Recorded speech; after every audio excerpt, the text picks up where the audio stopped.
Bismillahirrahmanirrahim. Assalamu alaikum students of 9th class. Hope you all are fine. Today is 9th May and the day is Saturday. आज का हमारा first lecture जो deliver होने जा रहा है वो सब्जेक्ट इंग्लिश का है और जो टॉपिक आज हम डिस्कस करने जा रहे हैं वो है जेरेंट्स। अब स्टूडेंट्स जेरेंट्स हमें देखने हैं कि ये ग्रामेटिकली हमारे सेंटेंस में क्या फंक्शन परफॉर्म कर रहा होता है। हम इसमें हम पहले ये देखेंगे कि इसको हम बनाते कैसे हैं, कैसे हमें आइडेंटिफाई करेंगे कि ये हमारे पास सेंटेंस में जेरेंट है। फिर हम फंक्शन देखेंगे कि ये हमारे पास सेंटेंस में क्या फंक्शन परफॉर्म कर रहा होता है। फिर हम जेरेंट्स के यूजेस देखेंगे कि जेरेंट हमारे पास किस तरह से हमारे सेंटेंसेस में इस्तेमाल होता है और किस तरह से हम जेरेंट्स को अपने जुमले में आइडेंटिफाई कर सकते हैं। तो सबसे पहले हम जेरेंट की तरफ जाते हैं, डेफिनेशन की तरफ। तो gerund basically is known as verbal noun as it is derived from verb. तो जो बेसिक हमारे पास इसका जो बेस है ये हमारे पास वर्बल नाउन है, ये हमारे पास वर्ब से डिराइव हो रहा है। तो जो हमारे पास इसके पास देखिए आप फॉर्मेशन में जाएंगे तो आप देखेंगे first form of verb plus ING, यानी वर्ब के साथ सेंटेंस में जो भी आपके पास वर्ब आ रहा है उसके साथ अगर आपके पास आईएनजी हो तो वो आपके पास जेरेंट बन जाएगा। अब यहाँ पर आपके पास फंक्शन है, ये आपके पास नेचर जो आइडेंटिफिकेशन होती है आपके पास नाउन की जेरेंट की, वो आपके पास इसके फंक्शन से होती है। Geraint performs the function of noun in the sentence, कि होता तो ये आपके पास वर्ब है, हम कहते हैं कि ये वर्बल नाउन है, ये वर्ब से डिराइव हो रहा है, लेकिन जो इसकी मेजर आइडेंटिफिकेशन है वो ये है कि जुमले में नाउन का फंक्शन परफॉर्म कर रहा होता है, यानी ये वर्ब नहीं होता जुमले का, ये जुमले का नाउन बनकर सामने आता है। तो हमारे पास अगर हम यूजेस की तरफ हम मूव करेंगे तो हमारे पास फर्स्ट आता है इसका usage gerunds as subject in the sentence. Gerund को किस तरह से एज ए सब्जेक्ट हम जुमले में इस्तेमाल करते हैं। तो आपके पास फर्स्ट एग्जांपल आती है ड्राइविंग इज माय हॉबी। अब देखिए ड्राइविंग आपके पास जुमले में सब्जेक्ट है, जिसके बारे में हम इंफॉर्मेशन दे रहे हैं जुमले में, वो आपके पास सब्जेक्ट है। ड्राइविंग इज आपके पास आ गया हेल्पिंग वर्ब, माय आपके पास आ गया प्रोनाउन और हॉबी आपके पास आ गया है जुमले में देखिए नाउन भी है। और इसमें आपके पास देखिए ड्राइविंग जो है आपके पास फर्स्ट वर्ड जो है ड्राइविंग, ड्राइविंग आपके पास नाउन किस तरह से बन है। अब देखिए अगर ये वर्ब होता तो इसने इसके बाद आना था। आपका मेन वर्ब कभी भी हेल्पिंग वर्ब से पहले नहीं आता, हेल्पिंग वर्ब के हमेशा बाद में मेन वर्ब इस्तेमाल होता है। तो यहाँ पर ड्राइविंग मेन वर्ब है और अगर हम वैसे वर्ब देखें ड्राइव, अगर हम इस वर्ब को देखें ड्राइव तो ये क्या है, ये आपके पास वर्ब है, लेकिन यहाँ पर ये हम कहते हैं कि ये वर्ब नहीं है। ये क्यों वर्ब नहीं है? क्योंकि ये आपके पास हेल्पिंग वर्ब से पहले आ गया। किसी सूरत में हेल्पिंग वर्ब से पहले आपका वर्ब नहीं हो आ सकता, तो ये आपके पास नाउन है। सेकंड है कि आपके पास smoking is injurious to health.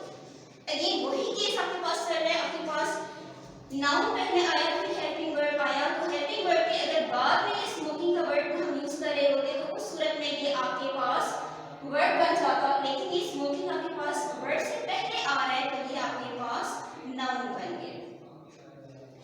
Next है कि आप हमारे पास इसकी जो सेकंड है यूजेस हमारे पास जेरेंट का, वो है gerunds as object in the sentence. Gerund हमारे पास जुमले में एज एन सब्जेक्ट भी यूज हो रहा है, जेरेंट को हम एज एन ऑब्जेक्ट भी इस्तेमाल करें। अब ये इस्तेमाल किस तरह से हमारे पास होता है, एग्जांपल से हम क्लियर करेंगे। ही लाइक्स ड्राइविंग, वो ड्राइविंग पसंद करता है। अब देखिए इसमें ही आपके पास है आपके जुमले का सब्जेक्ट, लाइक्स है आपके पास जुमले का वर्ब, देन जो नेक्स्ट वर्ड आ रहा है ड्राइविंग वो आपके पास नाउन भी है और ये आपके पास जुमले में एज एन जेरेंट फंक्शन भी परफॉर्म कर रहा है। आपके पास देखिए यहाँ पर हमने जब एग्जांपल्स देखी थी ड्राइविंग इज माय हॉबी, इसमें हमने कहा था कि आपके पास जो ड्राइविंग है वो हेल्पिंग वर्ब से पहले आया है, तो इसलिए ये हमारे पास जेरेंट है। अगर ये वर्ब का फंक्शन परफॉर्म कर रहा होता तो इसने हेल्पिंग वर्ब के बाद आना था। तो यहाँ पर जो नीचे वाली एग्जांपल है इसमें आप देखते हैं कि आपके पास जो मेजर वर्ब है वो है लाइक्स। ये आपके पास लाइक्स जुमले में पसंद करना, इसका जो मतलब है पसंद करना, ये आपके पास जुमले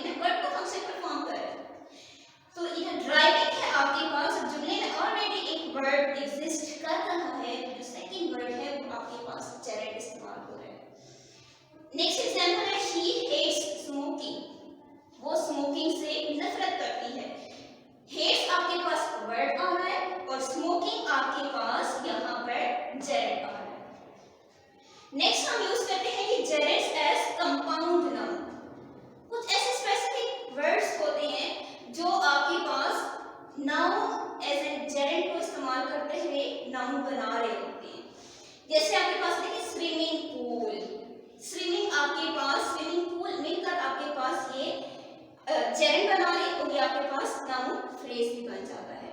नेक्स्ट है आपके पास रनिंग शूज, ड्राइविंग लाइसेंस।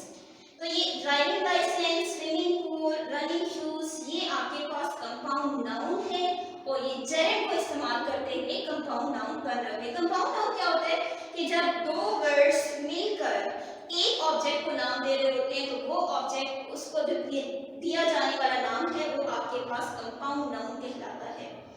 तो यहाँ पर भी आप देखिए जब हम कहते हैं स्विमिंग पूल, वर्ड्स तो यूज हो रहे हैं, हम इंग्लिश के दो वर्ड्स इस्तेमाल कर रहे हैं लेकिन हम एक ऑब्जेक्ट को नाम दे रहे हैं। हमारे जब हम बोलते हैं स्विमिंग पूल तो हमारे जहन में पीछे एक ऑब्जेक्ट होता है जिसको हम नाम दे रहे हैं। रनिंग शूज हम कह रहे हैं, जॉगिंग शूज हम बोल देते हैं। तो हमारे जहन में जो पीछे एक ऑब्जेक्ट चल रहा है जिसको हम नाम देने के लिए हम ये दो वर्ड इस्तेमाल कर रहे हैं वो ऑब्जेक्ट एक है। तो जब दो ऑब्जेक्ट मिलकर एक चीज को नाम दे रहे हैं तो वो आपके पास कंपाउंड नाउन कहलाएगा। और जो आपके पास वर्ड आप इस्तेमाल कर रहे हैं कंपाउंड नाउन को बनाने के लिए, रनिंग, स्विमिंग, ड्राइविंग, ये आपके पास जेरेंट है। फोर्थ एग्जांपल हमारे पास आती है जेरेंट विद प्रीपोजिशन। जेरेंट्स को किस तरह से हम प्रीपोजिशन के साथ मिलाकर इस्तेमाल करते हैं उसका यूसेज हम देखेंगे। There are some specific prepositions with which we mostly use gerunds. कुछ ऐसी प्रीपोजिशंस होती हैं जिनके साथ हम ज्यादातर जेरेंट्स का इस्तेमाल करते हैं, यानी अपने जुमले में क्लियर मतलब कन्वे करने के लिए, proper meaning, proper sense convey करने के लिए हम जेरेंट का सहारा लेते हैं। तीसरा आपके पास एग्जांपल है my friend is good at driving. At driving आपके पास जेरेंट है, ड्राइविंग आपके पास जेरेंट है वर्ड। एट ड्राइविंग ये आपके पास मिलकर प्रीपोजिशनल फ्रेज भी बन रहा है क्योंकि ये जेरेंट को आपके डिस्क्राइब करने के लिए आपने पीछे इसके साथ में प्रीपोजिशन लगा दी। नेक्स्ट है कि you can get good marks by working hard. अभी बाय वर्किंग हार्ड है, तीन वर्ड्स मिलकर आपके पास एक फंक्शन को परफॉर्म कर रहे हैं, एक एक्टिविटी को परफॉर्म कर रहे हैं, इसलिए ये आपके पास बाय वर्किंग हार्ड जो है ये जेरेंट है।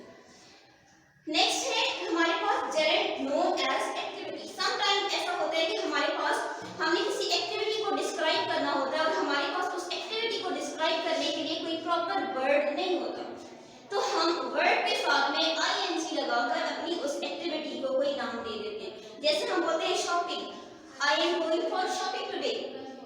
अब शॉपिंग के लिए जाना, चीजें खरीदने के लिए जाना, इसके लिए कहीं और हम कोई और वर्ड इस्तेमाल नहीं कर सकते। हमारे पास इंग्लिश डिक्शनरी में कोई और इस तरह का वर्ड एग्जिस्ट नहीं करता जो हम इस एक्टिविटी को डिस्क्राइब करने के लिए इस्तेमाल करें।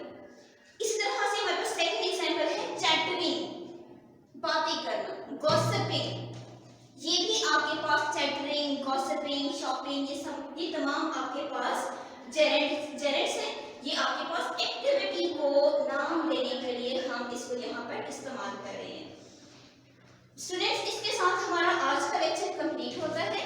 हमारी आज की जो डायरी है वो है, आपने जो घर पे काम करना है, write gerunds with 5 examples of each type of your on your copies. आपने इन तमाम टाइप्स के साथ इनको लिखने के बाद आपने इनकी 5 और एग्जांपल्स के साथ में अपनी कॉपीज पर होमवर्क करना है।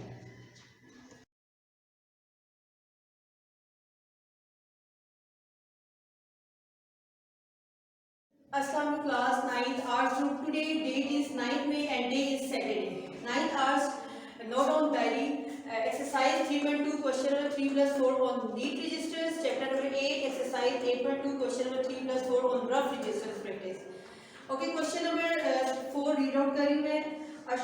ठीक है, question number 3 and question number 3 plus question number 4 आपके पास है। ठीक है, क्वेश्चन नंबर 3 में रीड आउट करेंगे। क्वेश्चन नंबर 3 में आपके स्टेटमेंट है the mark price of a ceiling fan is ₹720, it is sold for ₹684, what percentage discount is being allowed. ठीक है, इसमें आपको देखिए गिवन में क्या है कि मार्क प्राइस गिवन है एक पंखे की और इट इज सोल्ड फॉर ₹684, आपके पास सेल प्राइस गिवन है। ठीक है, और आपसे डिमांड की गई है कि व्हाट परसेंटेज डिस्काउंट मींस के डिस्काउंट परसेंटेज आपसे डिमांड की गई है। जैसे कि हमने चैप्टर के स्टार्ट में फॉर्मूलाज पढ़ा था डिस्काउंट परसेंट का। ठीक है, वही फॉर्मूला यूज करते हुए हम डिस्काउंट परसेंट कैलकुलेट करेंगे।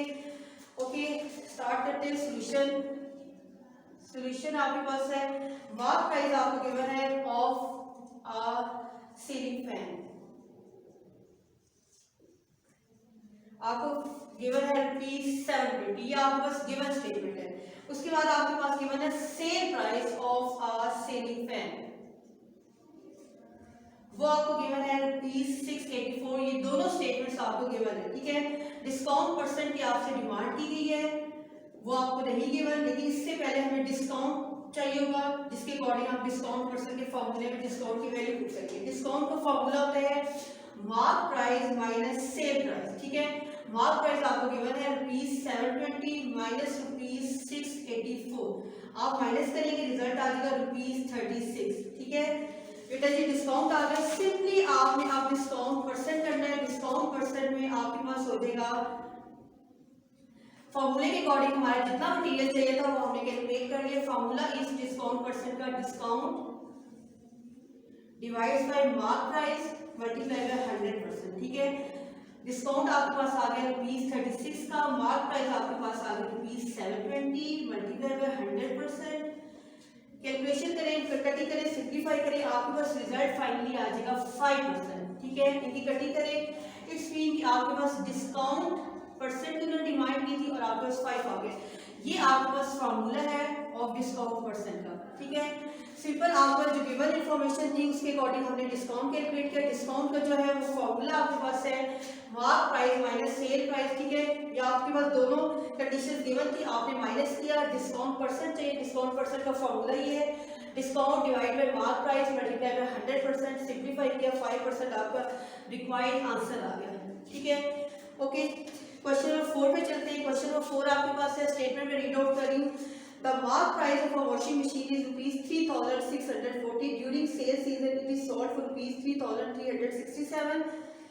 What percent sale discount? It's mean कि यहाँ पे भी आपको डिस्काउंट परसेंट कैलकुलेट करना है। सिंपल आपके पास यही सेम प्रोसीजर है, लेकिन वैल्यू चेंज है और आपके पास आर्टिकल चेंज है, ठीक है। आपके पास है क्वेश्चन नंबर 4 में क्वेश्चन नंबर 4 में आपने सोल्यूशन में जो है करना है, आपको गिवन है mark price of a washing machine. आपको वॉशिंग मशीन की मार्क प्राइस गिवन है, वो आपको गिवन है ₹3640, ठीक है। उसके बाद आपको गिवन है sale price of a washing machine, ये भी आपको गिवन है ₹3367, 3367, ठीक है। डिस्काउंट परसेंट आपको कैलकुलेट करना है, ठीक है। आपको वो नहीं गिवन, ठीक है, क्वेश्चन मार्क डालें। डिस्काउंट का फॉर्मूला अप्लाई करें, formula is mark price minus sale price, ठीक है। मार्क प्राइस आपके पास गिवन है ₹3640 माइनस ₹3367, दोनों को माइनस करें, आपके पास रिजल्ट आ जाएगा ₹273, ठीक है। अब आप डिस्काउंट परसेंट का फॉर्मूला लिखें बेटा जी। Formula is discount divide by mark price multiply by 100%, ठीक है। आपके पास रिजल्ट आ जाएगा, डिस्काउंट आपके पास आया है ₹273, ठीक है। मार्क प्राइस आपके पास जो है गिवन है, मार्क प्राइस आपके पास गिवन है ₹3640, ठीक है। ये वाली मल्टीप्लाई बाय 100%, रुपीस से कैंसिल आउट हो जाएगा ये यूनिट। इसके बाद आप उसको कैंसिलेशन करें किसी टेबल के साथ, या तो आप 273 को 100 से मल्टीप्लाई करें, जो रिजल्ट आएगा, ठीक है, उसको 3640 से डिवाइड करते हैं, आपके पास रिजल्ट आएगा फ्रैक्शन फॉर्म में 15/2। अगर आप इसको डिवाइड करते हैं तो 7.5%, ठीक है। ये आपका रिक्वायर्ड आंसर है 9th आर्ट्स क्लास। सिंपल आपका क्वेश्चन नंबर 3 और 4, ठीक है, आज की 9th वे की डायरी में है, और ये जो है आपकी रफ रजिस्टर्स की प्रैक्टिस है, ठीक है। ये आपका जो है कंप्लीट हो गया 9th वे का लेक्चर।